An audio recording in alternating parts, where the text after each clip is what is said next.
കാട് നിശബ്ദമാണെന്ന് തോന്നും. പക്ഷേ ഈ നിശബ്ദതയ്ക്കുള്ളിൽ അദൃശ്യമായി അതിർത്തികൾ വരച്ചു കഴിഞ്ഞിരിക്കുന്നു. ഇതൊരു രാജാവിൻ്റെ രാജ്യമാകുന്നു, കടുവയുടെ ടെറിട്ടറി. ഈ കാണുന്നത് കടുവയുടെ ടെറിട്ടറി മാർക്കിംഗ് ആണ്. കടുവ തൻ്റെ അതിർത്തി സംരക്ഷിക്കുന്നതിനായിട്ട് രേഖപ്പെടുത്തുന്ന അടയാളങ്ങളാണ് ഇത്. സാധാരണയായിട്ട് മരത്തടിയിൽ ഇങ്ങനെ കുത്തി ചീന്തിയും മൂത്രമൊഴിച്ചിട്ടൊക്കെയാണ് കടുവ തൻ്റെ ടെറിട്ടറി അടയാളപ്പെടുത്തുന്നത്.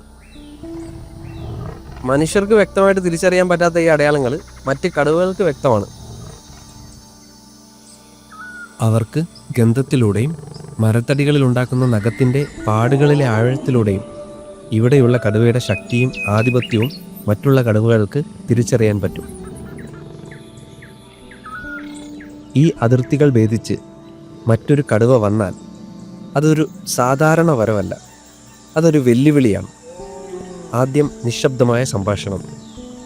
ഗന്ധം കൊണ്ടും മരത്തടികളിലെ പാടുകളിലെ ആഴം കൊണ്ടും ആരാണ് ഇവിടെ ശക്തനെന്ന് കടുവകൾ തമ്മിൽ മനസ്സിലാക്കും.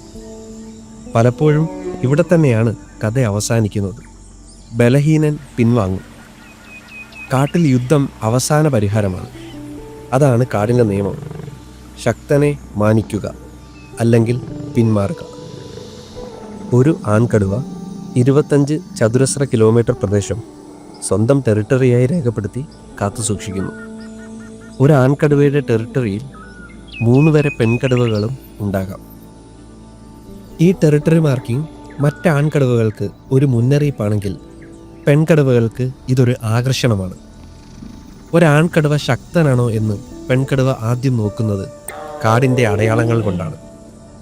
മരത്തിൽ ആഴത്തിൽ പതിഞ്ഞ നഖപ്പാടുകൾ, മണ്ണിൽ പടർന്ന മൂത്രത്തിൻ്റെ ഗന്ധം. ഇതിലൂടെ ആൺകടുവയുടെ പ്രായവും ബലവും പെൺകടുവ മനസ്സിലാക്കും. ഒരൊറ്റ നഖപ്പാടും ഒരൊറ്റ ഗന്ധവും